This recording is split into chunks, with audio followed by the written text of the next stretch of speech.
Welcome to Tailgate Talk. Ritter, Tasker, Wags, everyone all together. Well, sort of. Tasker and I are together. Wags, you're busy at the ballpark, right? I am on location. So how's the thing going now with the team, and how do you think they fare for the whole season? Yeah, it's going really, really good. Great fan support, obviously. The community's backing us. But as our play on the field is going, we're tied for first place right now. Nobody expected that. We're 7-4. We're battling the teams that are in our division right now. So we really have solid hitting. We score runs. And I hate to say this as the pitching coach, our arms are the thing that sometimes are in question. So I got to get my pitchers ready. But overall, we got a pretty darn good team, and looking forward to a great summer. And I've got a lot of hunters. We got a lot of fishermen here. A couple guys just went out the other day on our off day on Monday, brought in their limit. I think they had 6 guys. They brought in like 29 silvers or the cohos. They're ready for the Kings to come in. We have a couple fans or season ticket holders that are smoking the fish for the guys. They're clean. It's absolutely phenomenal. Ducks are flying by. We have one guy walking in the field today to get his exercise in, and he's looking for sheds. So we have a great group of guys, especially some of my position players who love hunting. This is definitely. This sounds like some backwoods redneck like baseball team that you see, playing on a dirt field in Georgia or something. Yeah. That's just what it sounds like. You're saying, oh, I love it. I absolutely love it. By the way, if you don't follow us on our socials, @On the Tailgates, again, Ritter, Wags, and Tasker, would love to chat with you on there and follow along. In fact, coming up here, we got a lot of stuff to talk about today. We're not going to keep you long, Wags. We know you've got to get back some busy stuff, but we're going to talk about some stuff coming up here around the state of Wisconsin, where we are. A little update on a project that the Wisconsin DNR put into place. We talked about a couple weeks ago on the show. We've got some savings as we get into the big holiday weekend, some of your holiday traditions, and well, of course, we're going to recap a little bit as me being the bass fishing fanatic, Lake Fork, and how Forkin awesome it was yet again this year, last week into the Bassmaster Elite Series. We've got some cool stuff I kind of want to share on that just as I was breaking it down, watching it, paying attention to the tournament, some notes that I feel that we all collectively could take from that. But with it being the holiday weekend, I think we kind of start. Do you look at Memorial Day weekend as like the unofficial start to summer? Yes. Do you like plan things around it and do specific things because it's Memorial Day weekend? Yeah, I mean, I do, and I think everybody does. I think it's almost the kickoff. I mean, what the day was Victoria Day is supposedly a Canadian holiday, which is the start of the summer. I think for us in Wisconsin, Memorial Day weekend is it. I think boats are all in the water. I think people are fishing, they're kayaking, they're paddle boarding. I think it is the official kickoff. To me, I think it is, and you're getting the round down as the turkey season comes to a conclusion. I always think of the line of cars, growing up in Green Bay, in northeastern Wisconsin, like I did, that were just headed 41 north. It was just a line of cars headed up north, and that to me, Memorial Day weekend is like the start of cabin season, so to speak. And I realize what Memorial Day in itself is about and is for, which is, kind of a conversation I got into with some people the other day. It was like, well, we can't celebrate or shouldn't say, like, Happy Memorial Day. I'm like, okay, but the difference is, like, Memorial Day weekend, we're celebrating the weekend. We're celebrating having a long weekend, not necessarily celebrating Memorial. Like, is it the weird cancel culture thing that we're even in that conversation now? Yeah, I think so, because most people just are looking for something that they're upset about. But yeah, it's a weird holiday because, and some people don't even want to call it a holiday, right? Because it's a day of remembrance. It's kind of a somber thing, but I think most people just associate it with the kickoff to summer. So there's so much excitement about it. Do you have a favorite Memorial Day weekend memory at all that sticks on your head? Something that's happened? Or, I feel like I could answer for you, Tasker, what you're so excited about this weekend. Yeah. For me, I guess tradition-wise, we typically go up by the in-laws. They're on a lake, and then we get out on the pontoon, and I usually do some fishing with my father-in-law, and we'll bring the kayaks up, and we'll just spend as much time on the water as we can. I think that's just kind of what it symbolizes, grilling out, doing all those things. It's not really much different than most people. This year's a little different. We've got Mr. Church coming into town, so that'll be really exciting. I know that that's something that might throw some people's plans off. You know how excited that... here's one for you, Wags. You know how excited that Tasker gets for bow hunting and everything around bow hunting. Right. He's just as excited about Eric Church, like a country artist. One artist has him just as excited as an entire bow season. Yeah, no, that's pretty normal, isn't it? I know. I've been following him. Everything is coming up. Eric Church, church weekend, churches in session, baseball in church. Everything he texts me is Eric Church. The chief is in town. Yeah. I'm excited for you. I give you a hard time, but I'm excited for it. I think it's going to be a good time. It's a great way again to be a part of that kickoff of summer, which we're in it. We're in it here finally. Anything upcoming plans you hope you're going to sneak away from baseball and check out before we let you go, Wags? No, it looks like I'm going to try to get down to Miller Park or AmFam Field this weekend for Eric Church. I don't know. I'm supposed to meet up with my brother. But again, our baseball is so large and so overwhelming throughout the summer that I'm supposed to either do that. I was going to go down to our trip to Chicago and watch the guys play. But again, my boat, remember we talked about that blistering issue, so it's being taken care of. I got to get some of that. It's funny how with the season starting so quick, everybody waits to the last minute. Not to necessarily winterize their boat because everybody winterized it in the fall, but everybody's bringing it out. So there's a lot of confusion and chaos at most of the marinas right now and the fiberglass place. So when he gives me a call, I just promised him that you give me a call, I'll be there within a half an hour and I'll get my boat out of your hair. But yeah, that's about it. Nothing. I'm kind of going to walk through it. The girls are going gambling up at the casino, and hopefully I can catch a little Eric Church and have a cocktail in that Tasker tailgate. That sounds great. We'll all have to get together for that. So we'll let you go get back to the baseball. Good luck, and get those pitchers in order, okay? Sounds good. Have a great weekend. Have a safe one, and we'll talk next week. All right. See you, Wags. Oh, good stuff. Always great checking in with Wags and going here. But let's roll into a couple of the reminders that we mentioned we were going to talk about, because there's a lot of things to think about in and around the state of Wisconsin that are coming up here, including elk hunting.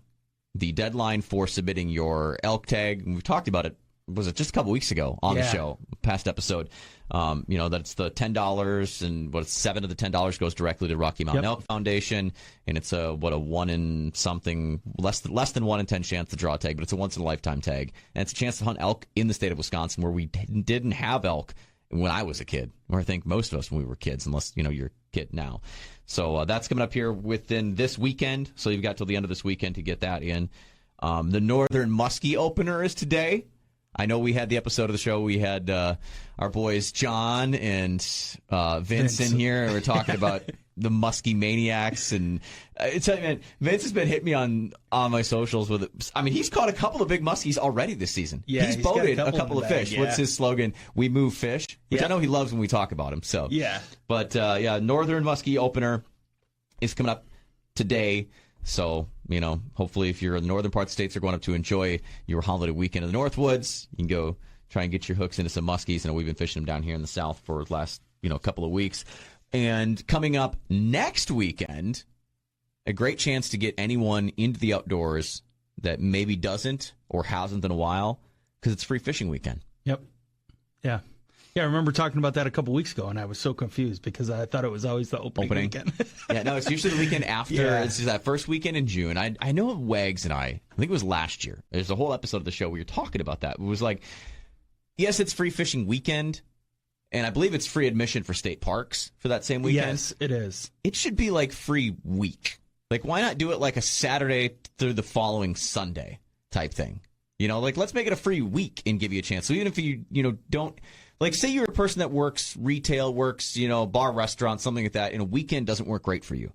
I think to be able to have the opportunity during a weekday, which could be your off day, you should still have that opportunity. Don't be punished that you can't get out and enjoy the outdoors just because you work weekends, because there are a lot of people that, are in businesses that work and operate weekends. Yeah. I mean, look at us. We're, typically it's a weekend thing. So, I still wish that we'd move or find a way to move towards a week long for that, free to be able to take in either state parks or getting out and doing some fishing. Yeah, and I don't see why that would be that big of an issue, right? I mean, it's not like they're going to lose out on that much revenue. It just offers, if anything, it could be a benefit to them. It's like that added value kind of a thing where they're able to get more and more people out there and enjoy it and say, you know what? that was a lot of fun when we did that. Maybe we should actually buy our fishing license, or we should buy our state park license, or whatever that might be. Look at it exactly like any business that hosts a sale or an event to get you in the door. The more people you get in the door, the more chances you have, to upsell, to sell the next thing. So the more chances you give people to get into a state park for free, or to go fishing for free, exactly like you said. Right. That's just the more people, the more chances that person's going to go forward. So yeah. Come on, DNR, let's get it together. Yeah. Let's make it a week for those that can't get out on the weekends to enjoy, because, state parks alone, we've got some freaking fantastic state parks in and around the state of Wisconsin. All the Midwest, I think, has absolutely beautiful parks. And where we are here in southeastern Wisconsin, there's so much that's just within a hop, skip, and a jump from us here to go and check out. Pike Lake, right by you. We mention that all the time. A great place. There's some great hiking opportunities there. You just want to head a little bit west, even you get towards the Dells. Obviously, Devil's Lake is probably one of the most popular in the state of Wisconsin. Yeah. Even close. You've got the Lapham Peak and stuff like that. Yep. There's some great state parks to go and check out. So that's just a reminder. Next week, as in June 4th, 5th, 6th, in the state of Wisconsin, it's free admission state parks, free fishing. So get the kids out fishing with mom and dad that maybe haven't fished in a while. And I would like to, obviously this year we can't, but maybe going towards next year, I would love to get together and host a camp on that weekend, a fishing camp for adults, kids, anyone that just wants to get involved or try fishing or see something of fishing. I want to start working towards figuring out a way to host a camp to get people out there, because I think teaching people to fish it's a cool thing. It's something that I love to do, and I wouldn't do it had I not been introduced to it when I was a kid. And there's a lot of people, I think, that aren't introduced to things, and once they're introduced to them, they fall in love with it. You never know where that spark starts the fire, So I love that they do that. That's just such a great way for people to just get out there. And even if that's the only weekend, it's a whole extra weekend that they probably didn't intend on spending outside. And as long as the weather's all right, The only thing is that it's the state track meet next weekend, which we find out if our little one gets to go to state again. So it's an exciting day in the Tasker household. A little nervous, but they feel pretty good about making it, at least for the 4x200. So we'll see. So, yeah. And the only other thing I was going to say, so that with the Northern Muskie opener this weekend, I've got a really, really good buddy that is just, he does everything outdoors, but he's like our boy Snapback Outdoors, that he just loves muskie fishing. And I sent him a message because I've got a bunch of buddies. I went to school in Eau Claire, and I've got a bunch of buddies that's kind of where I found out about Eric Church, was in college. And that's like my love for him started back then. And I had texted one of my buddies and said, are you coming down for the show? Because a couple other people had said that they were. And he's like, nope. Muskie opener. Muskie opener. I'm like, wow, okay. So he might be the only person that matches Vince's energy when it comes to muskie fishing. This just again solidifies my theory that in that episode that we're referencing when we had those guys in and we were talking muskie maniacs and muskie fishing, I told you that there is a direct correlation, a direct link between muskie fishermen and bow hunters. Because what other subset outdoor activity person, you could have something like Eric Church and you were to call a friend and say, are you coming down? And it's opening day. You're going to say, no, it's opening a bow season. Nah, man. I got plans. Muskie and bow hunters, they are identical people. They're the same people. Yeah. Yep. Just proves the theory. If you haven't listened to that episode, by the way, go back, check it out. On the iHeartRadio app, search it out. It's right there. Again, if you're listening on the iHeartRadio app, don't forget the talkback feature. You can send us a message, drop a line, anything. You want to comment on something in the show, you can do it right there. Or you can always hit us on our socials, @On the Tailgate. I'm at The Real Ritter, as in fishing reel. At Wisco Bow Hunting is my man, Eric Tasker. Tailgate Talk, brought to our friends at Buck Rub Archery. You can go check them out, buckrubarchery.com, or just off of Silvernail Road in Pewaukee. The courses, these in the outdoor course, were all open. I saw them post on social the other day. It was kind of funny. There was a little fawn that ran up on one of the trails in the outdoor course to someone that was, out as they're kind of grooming and working on stuff in the outdoor course. If you hang around Buck Rub enough, the deer just come right to you, I think is what they commented, and I thought it was really cool. Yeah. Got to get out there and shoot again real soon, Always think about bow season ahead of time. You don't wait till the last minute. As Wags was just mentioning his boat And the situation, how everyone's always waiting to the last minute once they start pulling the boats out, and then the boat dealers that try and fix things and get things ready and get slips and all that. It's always chaos. I always think back to, talking to the guys at Buck Grove in the fall right before bow season opens up, how it's like 2-3 weeks of just mass chaos of people that haven't touched their bows in a year, start breaking them out and find out something's wrong with it, and got to get it serviced, and they want it before they can start bow hunting, and just... Yeah.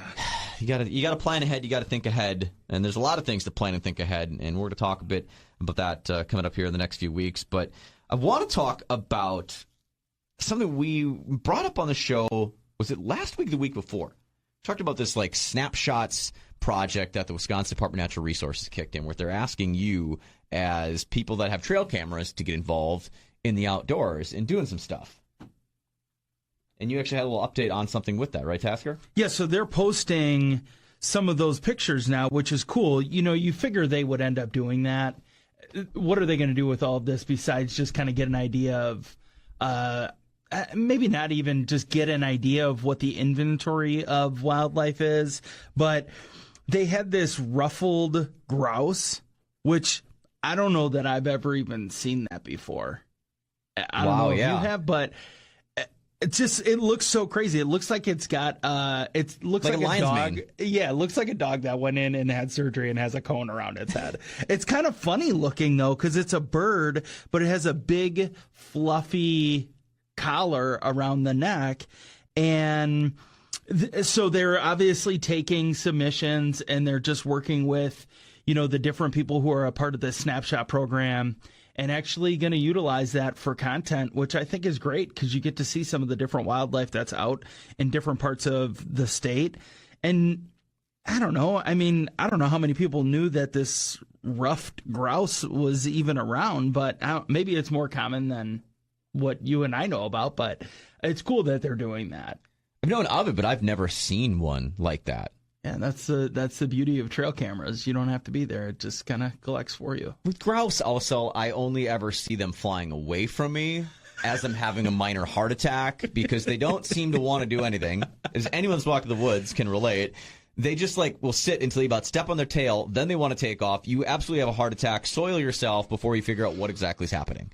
I mean, that's just a grouse to me, so to just see one standing, that is actually a really, really cool photo. I'm glad that the DNR is doing that. Yeah. Yeah, so that's pretty cool. It'll be interesting to see what they do throughout the rest of the year now. A lot of the the fawns are dropping. They've been dropping for a couple weeks now. The bucks are starting to grow their antlers, which is exciting. So I'm sure we'll get some cool pictures of that in the coming weeks. I don't know. I got this funny thing that I do with my dad every time that I talk to my dad. I always say, so do you think there's pictures on the camera yet? You think there's any deer on the camera yet? Oh, yeah. Because we've got our cameras out, and we've never done it for springtime before. So it'll just be interesting to see what that how soon are we able to tell which deer are the deer from previous years? That's what I'm always curious of, is someone that's, not a huge whitetail hunter, and I've been getting more into it and, don't really do the cameras and all that stuff. Like where and how do you tell those sorts of things? Yeah. Yeah. So how far into summer will it be before we can really get a good idea of what deer are, which ones, So, and, who knows what else, with bears coming out of hibernation. Obviously we had a wolf encounter last year. There's always a number of coyotes that come strutting through, usually in the middle of the night. So just getting that longer, I guess, snapshot of what is actually out there, that'll be cool just to kind of get an idea of just all those different things. So speaking of bears, did you hear about the couple in Medford, Wisconsin that was attacked? Yeah. In their house? Yeah. By a black bear? Now, my first question raised, I'm like, okay, black bear, okay, usually they're more afraid of you than you are of them. There's a few situations where they may not be. Protecting cubs. Okay, now would be the time with cubs, so they would be probably protecting cubs. Protecting a food source. Mm-hmm. I'll get to that in a second to check that off. But entering a home, that's like the weirdest, craziest part. Well, apparently, if you're not familiar with the story, what happened is this black bear had come up and apparently was eating out of a bird feeder on this couple's property.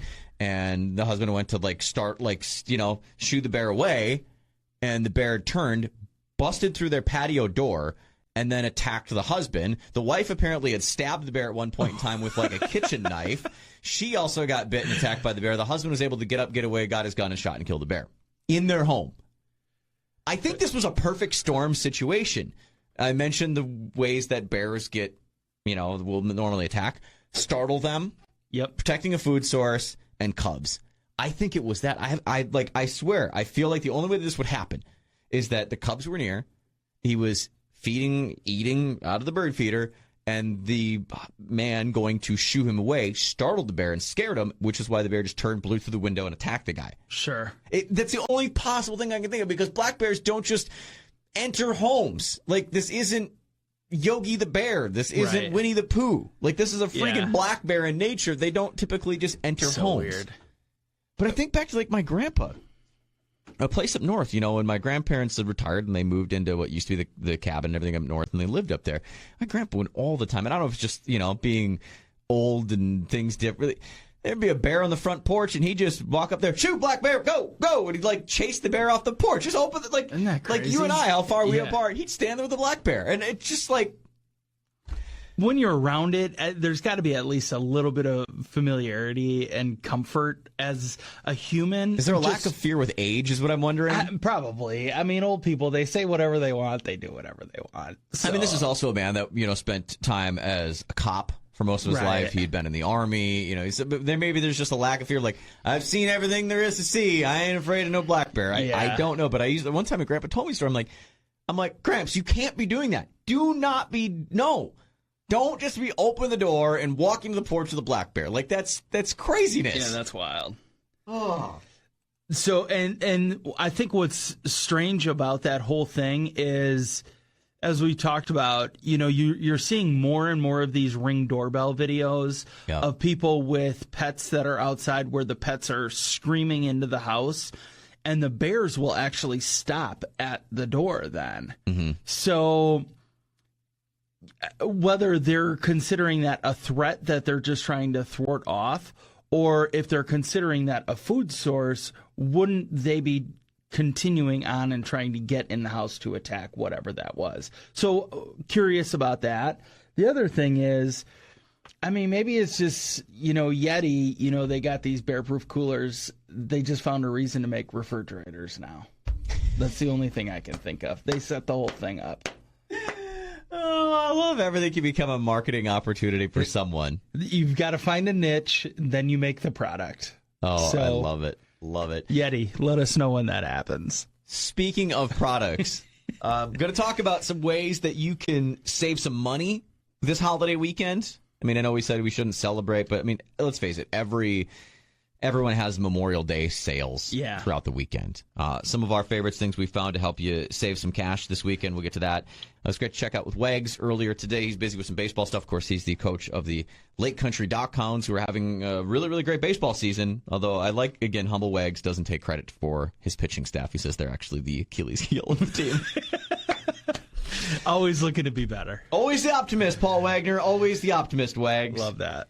So I'm going to get to a little bit on Lake Fork last weekend. I was glued to the Bassmaster Elite Series, but before we kind of touch into that, because I know that we could always go off topic of things, so mention some ways that you could save money this Memorial Day weekend. I want to touch on a couple of the sales and things that really stood out to us to pass along to you if you haven't seen or don't know about, to maybe save yourself as you're getting into the summer season and getting out to do some stuff.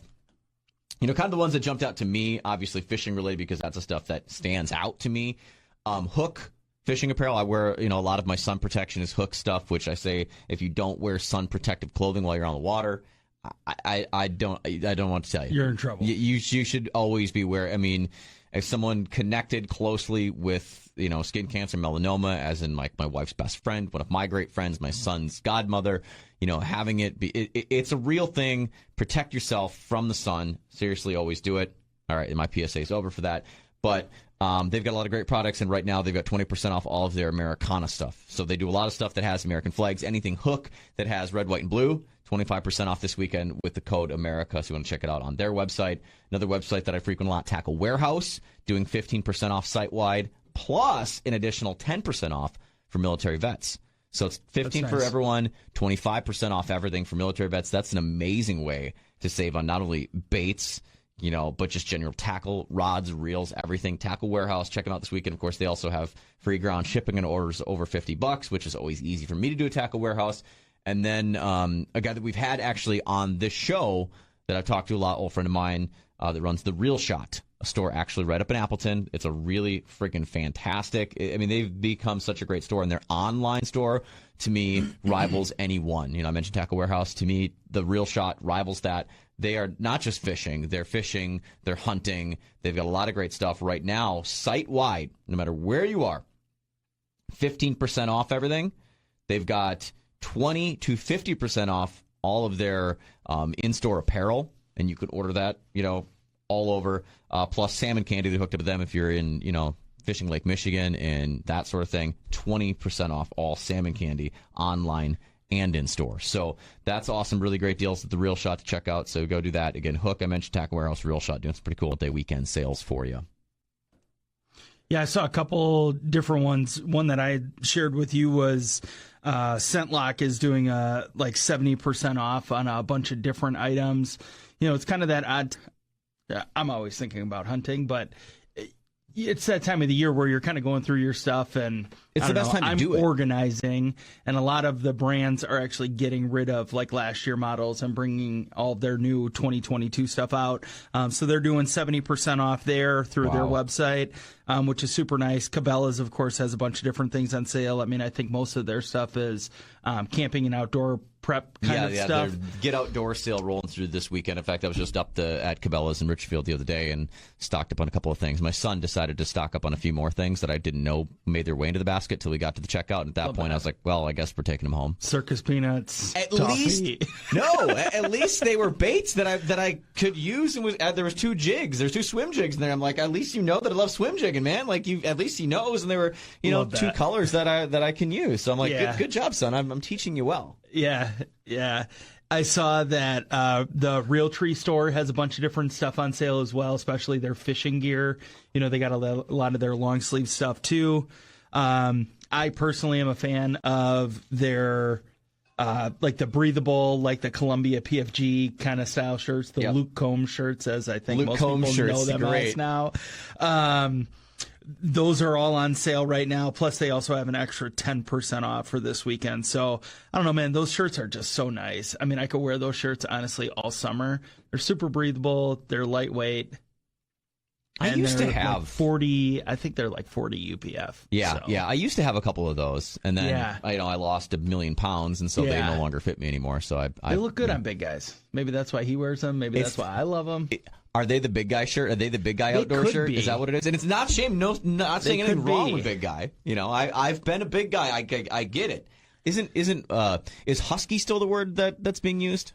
I don't know. I mean, there's all sorts of different things that are like canceled now. So big guys are next, probably. We're just, whatever. All right. I don't know, man. I love those shirts though, and they're super nice. They're comfortable. You know what's funny though? If you've ever looked at one of them, the logo tag on the upper left breast, there's that like Velcro strap that comes over to hold your pliers. Isn't it to hold your pliers? I think it's to hold your pliers. It's for your fishing pole.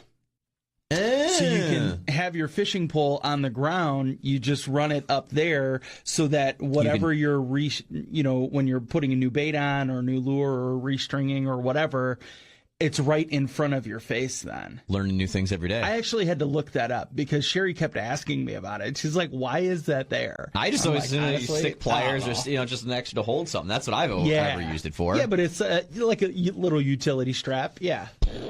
That was my mind being blown. Yeah. I've learned something new. Isn't that crazy? But it makes sense, though, right? Because it's right there. It offers you access right in front of your face, so it's not like you're bending over and, whatever. I mean, I don't know. I thought it was crazy, and now I'm like, yeah, it totally makes sense.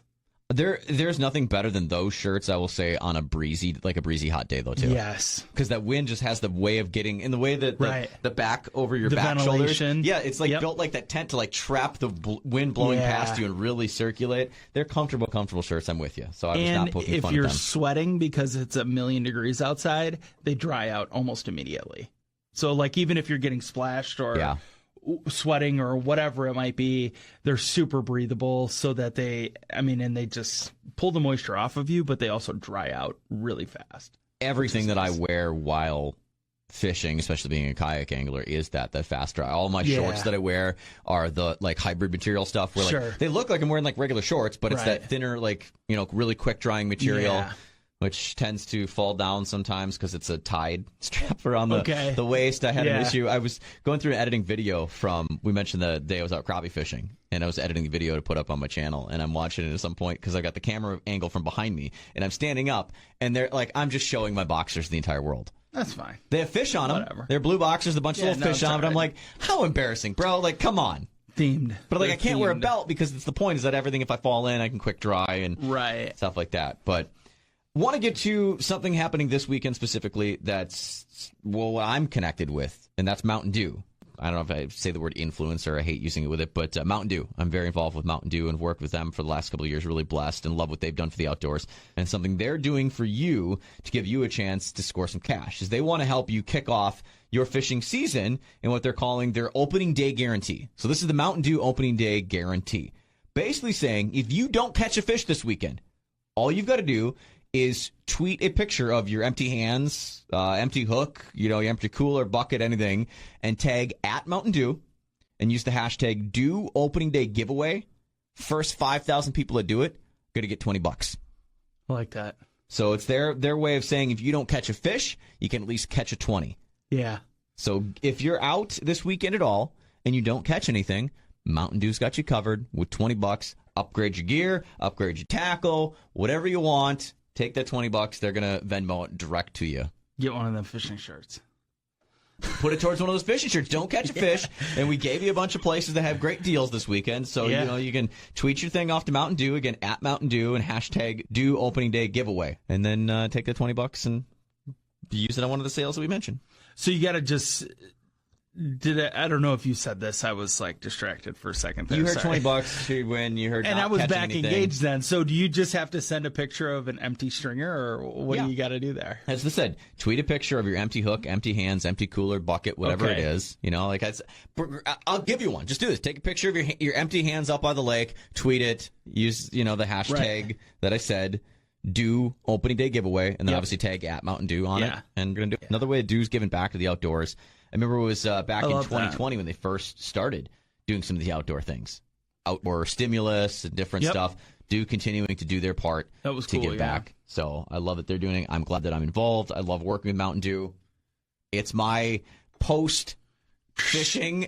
Seriously, it's usually my ride back to the ramp. I'm usually sipping my Mountain Dew Zero Sugar. It's always in the cooler. I don't know why. It's just become my thing, but it's my... going back to the ramp or after I get the vehicle loaded up and I'm going home. It's typically what I have after a long, hot day of fishing on the water. Yeah. Yeah, I feel like you almost always, we always typically bring like a cooler with like some waters and stuff out there, but I don't know, man. It can very quickly go south if you're out in the sun for a long enough amount of time and you're not consciously drinking. Well, my thing is I think I want like some sort of like celebratory thing. And I don't bring beer with me. Yeah. I think I've done it once that I've brought like a beer with me out of my kayak. I don't. So that's where the Dew is my celebratory, because usually I've got my thermos of coffee and I got a couple of cans of sparkling water because I'm a big like LaCroix drinker. Sure. So that's what's in my cooler. If you're wondering, it's usually cans of LaCroix and a bottle of Mountain Dew Zero Sugar that's in there. That's about it. Yeah. Yeah. What I've found with beer, the problem with beer is that you have it sitting out, and if it's really hot, it's a matter of minutes for that thing to be like uncomfortably warm. Speaking of coolers, here's the situation. The Yeti refrigerator.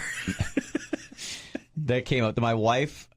I love my wife dearly. My wife's fantastic. She grew up outdoors. She's a stick, by the way. Fishing, she can whoop it. Like she was 6 months pregnant with our child up in Canada fishing with me. She's legit. She gets it. But I come back from fishing that day that I caught those crappies, and I just threw them in the cooler that I had like my beverage and everything in. She's like, wait, you just threw the fish in the cooler with all your drinks? I'm like, well, yeah. Like, I wasn't expecting to catch and keep fish that day, but I couldn't like pass the opportunity to catch those big crappies when I had a chance. So yeah, that's all I had. They went in the cooler. She's like, yeah, we're not using that cooler for beverages. I'm like, why not? As I grab one out, I quick close it off, and I cracked it up and I drank. She's like, you ate your... I'm like, It's not a big deal. Whatever. Wash it out with soap. And she just like rolled her eyes. And she's like, another one of those things I never thought. Like she likes to joke with some of her coworkers. She's a nurse and a surgical nurse and, a doctor's assistant. So she's in surgery and usually works with a lot of women. Of like the redneck stories of her husband, how she tells the tales of like early on we were dating. She used to find it funny that like it didn't matter where we were in a house, car, anything. You open anything, you're going to find at least 2 shotgun shells somewhere. Because at that time when we first started dating, I was huge in waterfowling. Right. So I mean, you just go. There's every vehicle. Like you open the center console, it's used a couple shotgun shells, maybe laying in a door, laying on the floors, drawers, or like open my. To this day, this happened the other day. I opened my top dresser drawer. I still found 2 shotgun shells laying in the back of my top dresser drawer. I haven't duck hunted in 6 years. Oh, it's just funny, but that was another one of those. She's like, another one of my husband redneck stories. Yeah, she borrowed my vehicle this past fall, and she's like, why is there a lighter and burned corks sitting in your vehicle? It's face paint.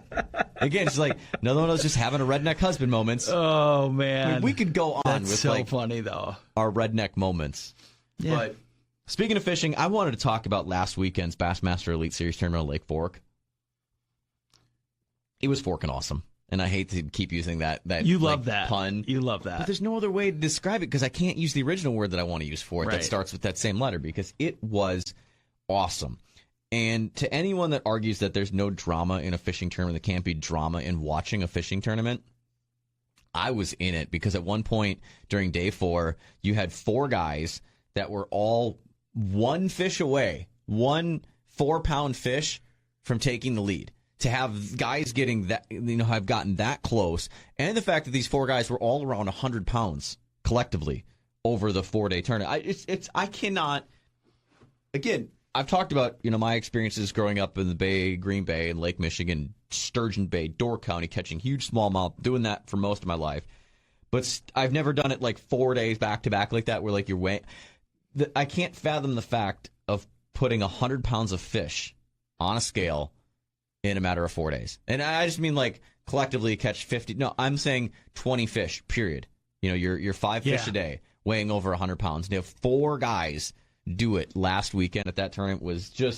It was cool to watch. It was cool to see. And I mean, extra cool when 2 of my guys were 2 of those guys, Brandon Palaniuk and Gerald Swindle, which they tied for second place by weight, 102 pounds and 2 ounces.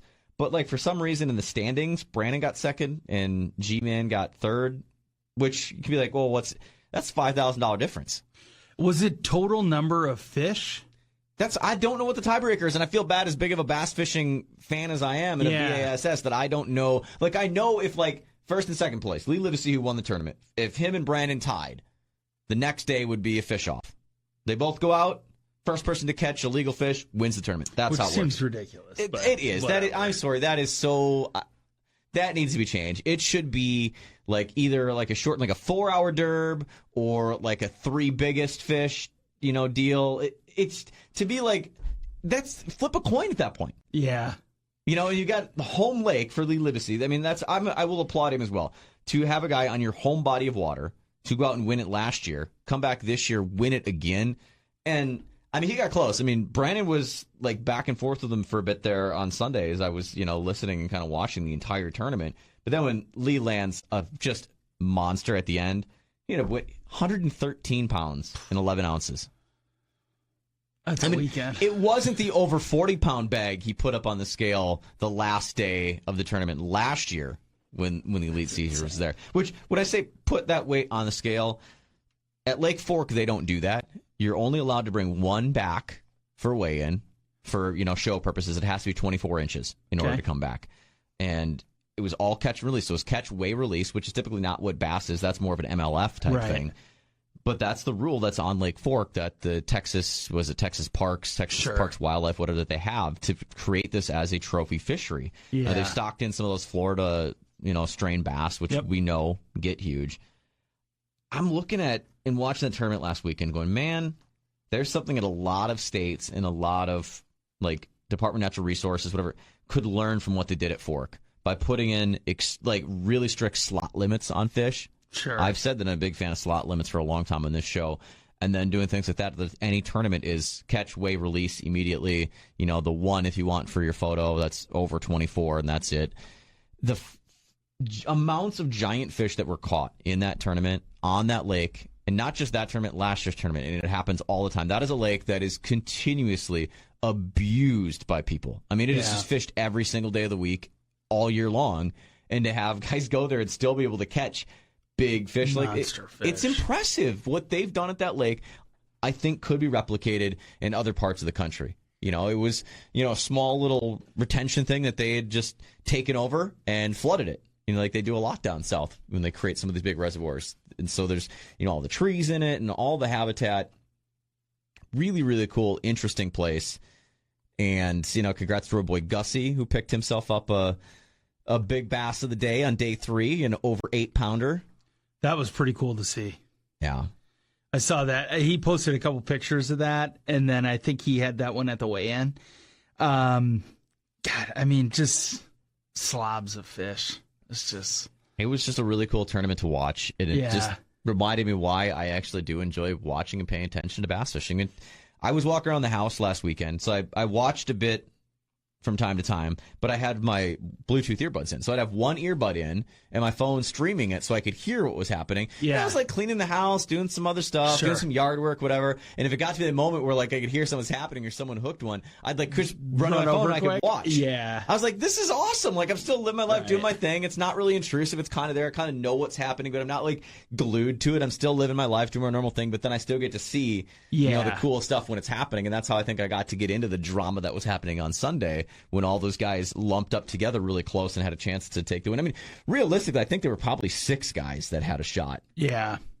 And the fact that when they went into that final day, I mean, it would have taken a lot for all 10, but it was possible that all 10 guys could have got that century belt. It's only been done. Wouldn't that be something? What is it? 54 times now have guys went over 100 pounds in the 4-day tournament. 11 guys have repeated. So Livesey, he's got 2 century belts. Gerald Swindle got his second century belt. That was the first for Brandon Polinick. My boy BP also got his first Dirty 30 of the tournament. Got a 30-pound bag there on day 2 that I think really propelled him to go. And crazy about Brandon, he's expecting their little one. Him and Tiff, they're going to have a baby. It's due on, what is it, the 30th? It's coming up like this next week. The baby's due, and they start practice for Pickwick. So it's due while he's supposed to be off of the tournament Pickwick. Oh, no. And he's now leading Angler of the Year. Oh, no. What do you do? Like, if you don't fish, you're obviously not going to be Angler of the Year, leading that anymore. Plus the amount of money you could be giving up by not fishing. Obviously, it's your first child. You're going to be there. You want to be there with your wife, all that stuff. Yeah, you got to go. I'm like, that conundrum. And I've listened, he's actually got a podcast, too, that he started up. And he hasn't really posted much, just a couple episodes, but they talked about that a little bit. He's like, dream scenario, go out day 1, fish, catch 30 pounds. I immediately get on a plane, fly back. Tiff has the baby on Saturday, so I don't even have to fish on Saturday. I can take the 0. I come back, I can still fish championship Sunday. I'm just like, wow. I could see him doing it. It'd be hilarious. Yeah. Did you see that Swindle got into it with somebody because they pulled up right next to him and started fishing? Did you see that altercation? Yeah. A lot of guys, that situation happens. Brandon at one point was going around, I was watching the tournament, and was, kind of directing his flotilla people, being like, leave your trolling motor in, don't pull up in, don't want you firing your big motor driving over this. Like, it's cool, you want to follow, but can you stay there, Right. That's when you look at those guys in that tournament series, that's another element of the game. You have to deal with people. Right. Because the public water, anyone can go there, anyone can watch. Yeah. And so you've got to be able to not only manage the fish and catch fish, but you got to be able to try and manage people that they don't mess up the fishing for you. That just seems so obnoxious to me. Why wouldn't you just go back when they leave? I guess I don't get that. Well, that is really frustrating to me. There's that, too, of, there's guys that'll roll up on a spot and sit there and fish for a while, and they get up and leave, and somebody jumps in and takes their spot. I forget who it was that I was watching. They were talking about a seminar and saying that, they'd be fishing in an area. When they'd get up and leave, they'd watch another boat in the area, immediately jump up, stop in the spot, and then leave. So it's like they stopped upon it, marked it in the GPS, and then ran off. Yeah. Well, fish aren't always going to be there. Fish move. Like it is what you still got to find the fish. I say that all the time. when I was out on that one lake. I keep turning back to the last time I was out, but I was fishing in a spot and I just caught a bass, and that's when the guy local lives in a lake. Him and his daughter came rolling to the boat, and they came right to me and stopped right up on me, and I was like, I didn't mind. I'm in a kayak, they're in a boat, whatever. And I figured I saw a little kid. I'm like, oh, probably, local, whatever. And then I struck up a conversation, started talking with them. But that's the situation that I've like in a tournament situation. It could be like, yelling at someone, having to manage, like, hey, stay away. Like, obviously I'm on them. I know where they're at on this hump. But I mean, on that lake, to me, I think I also kind of thought it's a community hole. It's a hump in the middle of a lake. Everyone knows it's here. Everyone probably comes to this area. Even though I wasn't really on top of the hump, I was just off of it a ways. But either way, that's another angle to the game that I give the guys that fish on the professional level like that so much credit to have to deal with the people. It's just, I don't know. I don't know. There's always things that bother me about a lot of different things. That would be one of them. Like, just come back. I don't know, man. I don't know. That just seems really odd to me. I'm pretty open when I'm fishing places people roll, as long as they're not total, jerks about it. If you want to roll up and fish, especially if you're in a boat, I'm a kayak, I get that. But don't like roll up a million miles an hour and throw all the wake at me, or don't take off and like throw the water. I've talked about that before. I'd be pissed about that. Oh, there's a lot of guys out there that just they don't. I think we were talking about that with John and those guys when we were in. Right. The people that just don't respect people in kayaks. Yeah. The ski boat people and stuff. When it's like you have a whole lake, you have a whole area. Like, I get that I don't own the lake just as much as you don't own the lake, but like you obviously see that I'm there. Right. You know that your big boat is going to throw a ton of wake. You just give a little more space, or drop off in this spot, or hammer down here instead of before you get past me. Like, a little respect goes a long way with anything in the outdoors. But let's not go down that path. We got to wrap it up for this week. Back next week. A lot of stuff to get to. Hope you have a safe and great Memorial Day weekend. Of course, obviously, knowing what Memorial Day itself is about, and just remembering those who have served and lost and paid the ultimate sacrifice. That's what Memorial Day is. So we don't want to take away from that at all. But still want you to get out, enjoy a beautiful Memorial Day weekend. Here in Wisconsin, weather is going to be absolutely fantastic. So a great chance. Get outside, get outdoors, do some fishing, do some hiking, do some looking for sheds if they still happen to be left anywhere, whatever it would be. Enjoy nature. And you, Mr. Tasker, enjoy Mr. Eric Church. Yeah. You'll find me with a drink in my hand. Sounds good. Maybe we'll get a photo of all three of us. I'm going to have to come out and hang the tailgate too. But you enjoy your weekend. We're back next week with more tailgate talk right here.